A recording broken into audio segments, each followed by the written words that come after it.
Hi guys, I'm Mary Richardson, Rapid Transformational Therapy Practitioner. What that means is that I use hypnosis with loads of extra tools. The goal is always to help you get quicker results. In this video, I want to talk about you and your strong anxiety. I'm going to offer several tips on how to control stress, anxiety, and that panicking that you may have.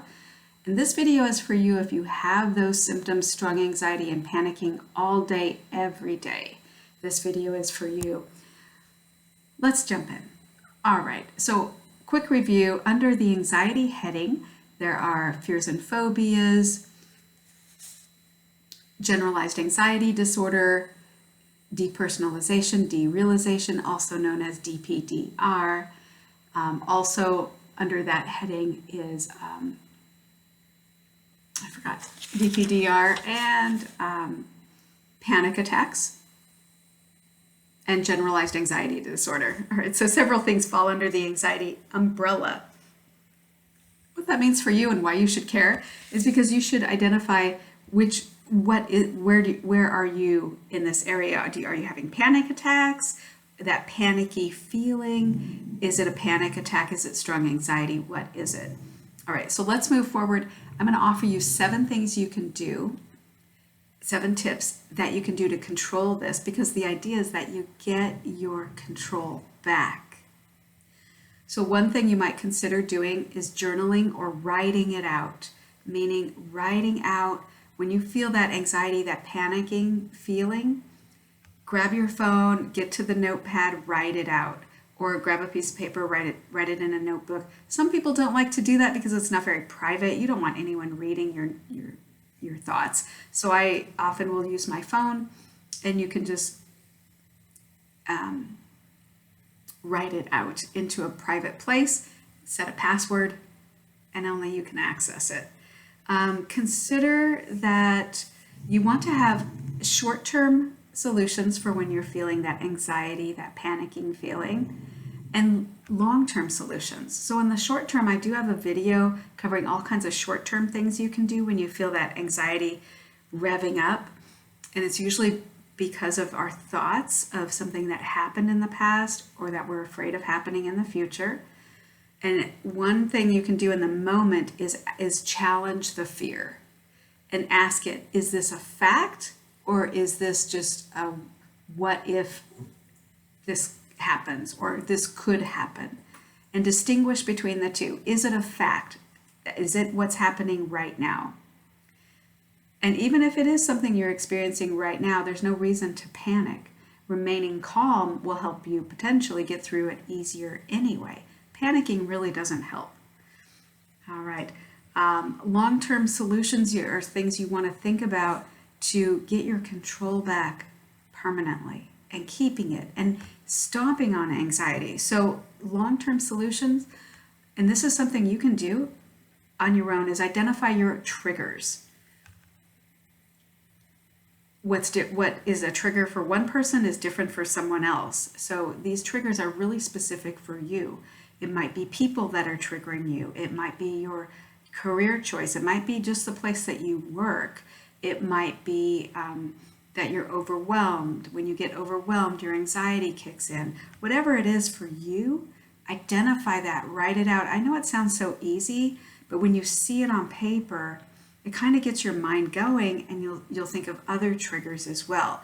That's important for a long-term solution, because the goal is that you can identify different ways of responding to your triggers.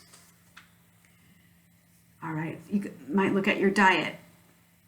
What kind of stimulants do you have in your diet? Do you have a lot of sugar in your diet? What about caffeine? Coffee, tea, soda? You might consider reducing the amount of alcohol. Certainly if you're smoking, now would be a great time to quit, because we know what happens if you don't quit, right? If you're vaping, same thing. We know what happens if you don't quit. We came onto the planet not caring about cigarettes or vaping. We don't need it to survive.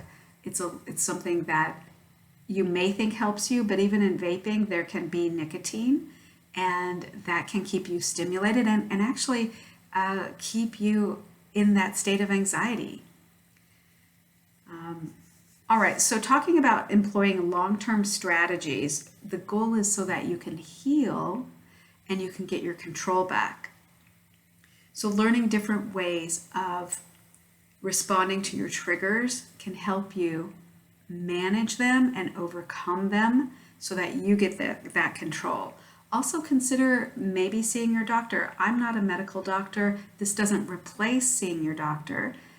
This is my opinion and some things that some ideas I got from healthline.com.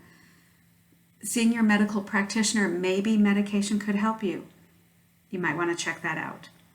Also, when you're experiencing anxiety and that panicky feeling all day, every day, ask yourself, what is the perceived danger? And if there is no perceived danger, what might be happening is your mind, your brain is misinterpreting the anxiety symptoms for a real danger, even though there is none. So in that case, a trick you can try to trick your brain is tell your mind, your brain, that these anxiety symptoms, and of course this is if you know you're safe and you know that you're not in danger, that some of these anxiety symptoms are just because you're excited about something happening in your life. And then fill in the blank. Oh, I'm feeling this way because I'm excited about, and just fill in the blank. So that may help you as well to just guide your mind, your brain, something to hook into as a reason for these anxiety symptoms. In other words, if there is no danger, you're healthy, you've seen a medical doctor, you know that you're not having a heart attack, you know that you're not, the heart palpitations are just a sign of anxiety. If you know that, then that would be a good, that may be a good, or might be something you want to consider doing, is telling yourself that these symptoms are all because you're excited about something coming up in your life.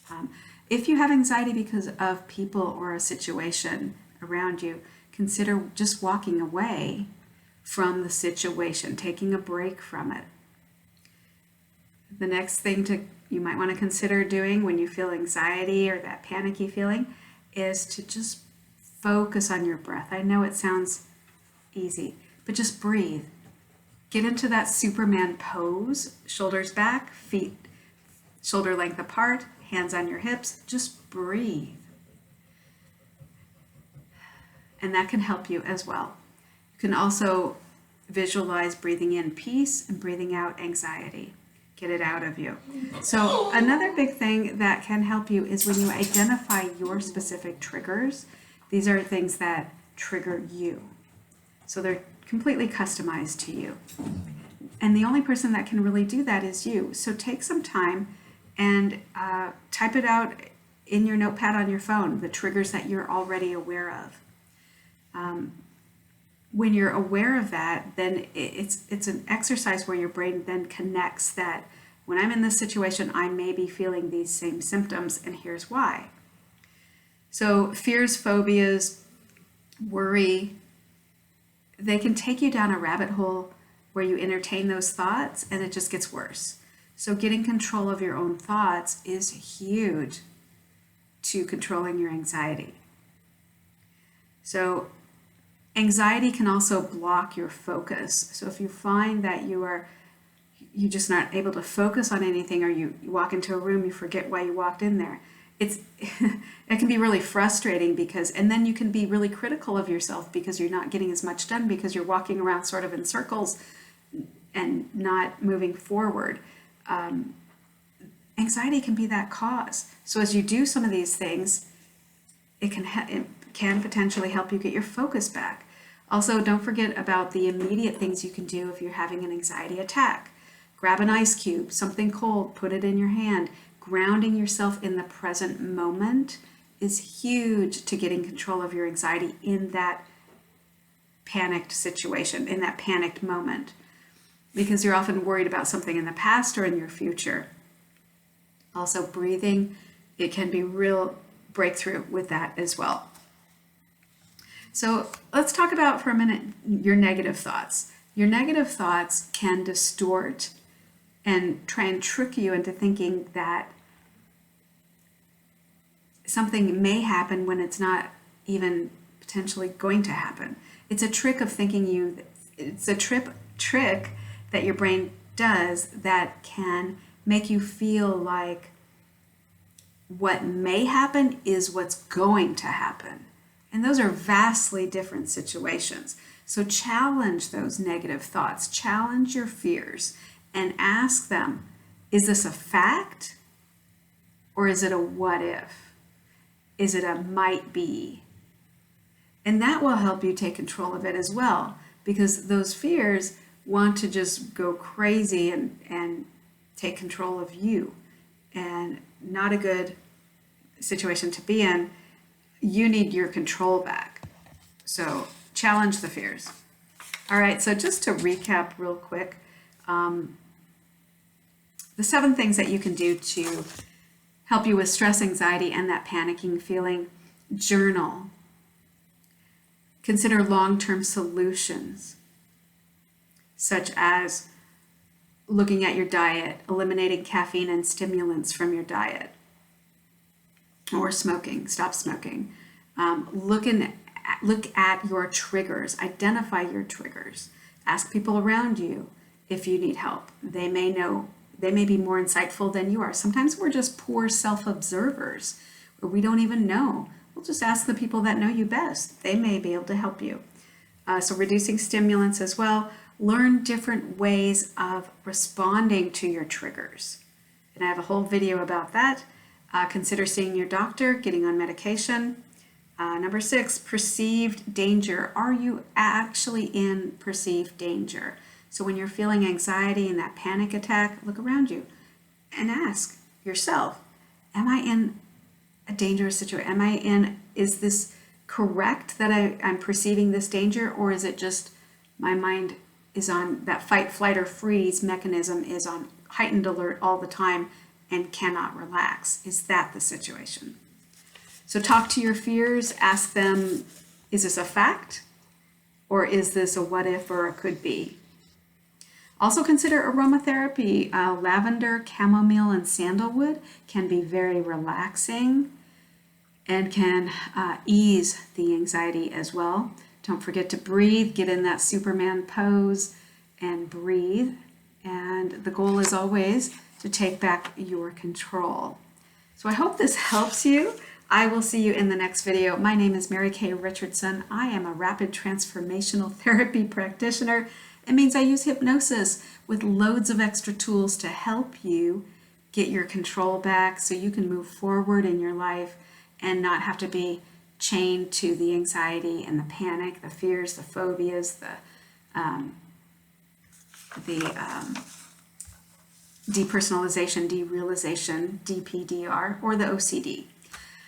I hope you have a great morning, evening, whenever you're seeing this. I'll see you in the next video. Don't forget to like and subscribe if you want to be notified every time I upload new videos. Bye for now.